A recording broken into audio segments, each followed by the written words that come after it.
Part 1 of 2. Selecting your equipment. 1. Establish a budget. Before you sit down to create your first video, you'll need to gather a few pieces of equipment, namely, a camera, a dedicated microphone, and lighting hardware. While this list may seem daunting, you can easily build up an equipment inventory on a budget. While establishing your budget, remember a couple of things. Don't immediately assume you'll need the highest quality equipment you can afford. It's better to have a cheap camera that you know how to operate than to have a $1,000 DSLR that you can't make the most of. Prioritize your equipment in this order: audio, microphone, video, camera, lighting. It's okay to improvise. For example, refrain from spending $80 on a tripod when a stack of books might better suit your videos instead. 2. Consider your camera options. Depending on your budget and the types of videos you want to shoot, you can use anything from a simple built-in webcam to a film-grade DSLR camera. Some of your simpler options include the following types of camera. Smartphone. If you have a smartphone, you'll be able to record fairly high-quality videos with the touch of a button. Smartphones are also easier to transport than larger, bulkier cameras, meaning you can record on the go if you like. You can also purchase a smartphone-specific tripod for under $30 if you plan on filming vlogs or the like. The largest drawback to using a smartphone is the lack of available audio input. You'll either need to record audio separately on another device and then synchronize your video and audio later, or you'll need to settle for the in-camera microphone. Camcorder. A camcorder is a perfect balance between a smartphone's portability and a DSLR's high-quality shooting capabilities.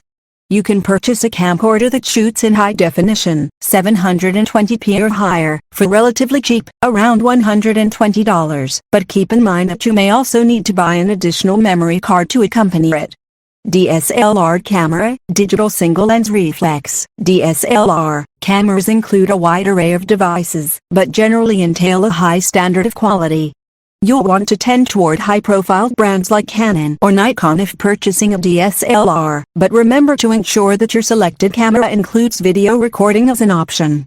Also keep in mind that DSLR cameras require a higher level of skill and patience to operate effectively. If you aren't already well versed in DSLR camera operation, consider using a cheaper alternative. 3. Invest in a dedicated microphone. Even if your footage is beautiful, poor audio will severely detract from the overall appeal of your video. Think of it this way: you want your audio's quality to match, if not exceed, your film quality, and using your camera's built-in microphone will make it difficult to achieve this task. You'll want to look into the type of microphone your camera supports, for instance, USB, if you want to record both at the same time.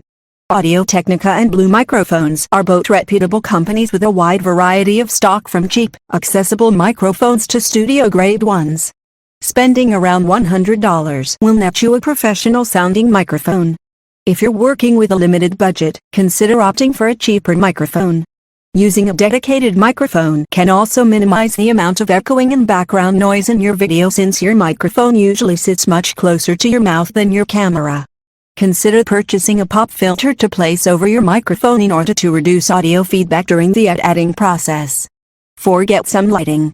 This can be anything from a desk lamp or two to a professional-grade lighting kit. For best results, you'll need to use lighting in a static location, such as a room in your house. When setting up your lighting for a room shot, you should have 3 separate sources. One behind the camera, facing you, one placed 45 degrees to your left or right, facing you in the wall behind you, and one on the opposite side of the second source strictly facing the wall. You can also use natural light, for instance, a window, to illuminate your face from behind the camera, though you'll need to shoot consistently during the daytime. 5. Make sure you have video editing software available.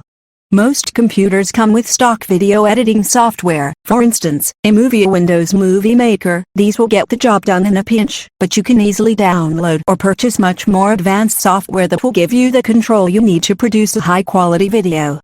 Wondershare Filmora is an excellent free option for beginners on both Mac and PC, while it works caters to a more intermediate film editing audience, PC only. If you're willing to spend some money, Final Cut Pro and Adobe Premiere are great options.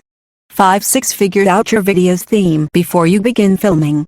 While this isn't technically equipment-based, your video's conceptual focus is perhaps the most important aspect of your finished product.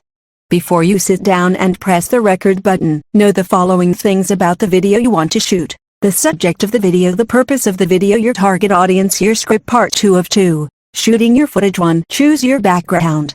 If you prefer to have a blank background, for example, you should shoot with your back to a blank wall. You can also put up a sheet of paper or something similar. Your background will eventually become a key aspect of your videos if you use the same one enough. Keep this in mind when choosing your background. 2. Place your camera. Naturally, you'll want it to face the area in which you, or your subject, will sit. If you're using a tripod, this is a relatively easy step. Otherwise, set up a pile of books or a small shelf for your camera to rest on. You'll also want to situate your microphone during this time. You may have to play around with your camera's zoom level and your microphone's location in order to keep the microphone out of your shot.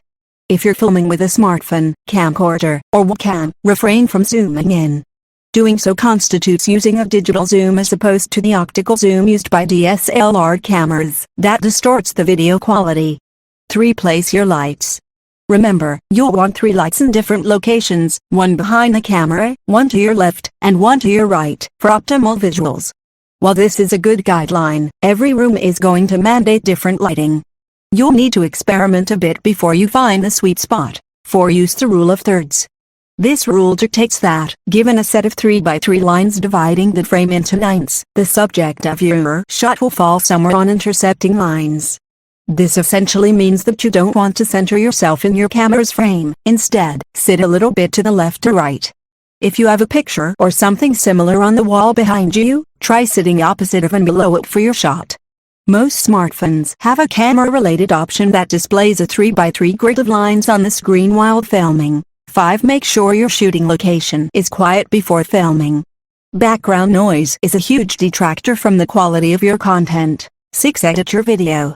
Depending on your preferences, this process will vary. Once you've completed your shooting and editing, you're ready to upload your video to YouTube. If you're trying to produce dynamic, for instance, quick and engaging content, consider cutting out any awkward silences or pauses in conversation. Most video editing programs come with a noise-canceling feature included.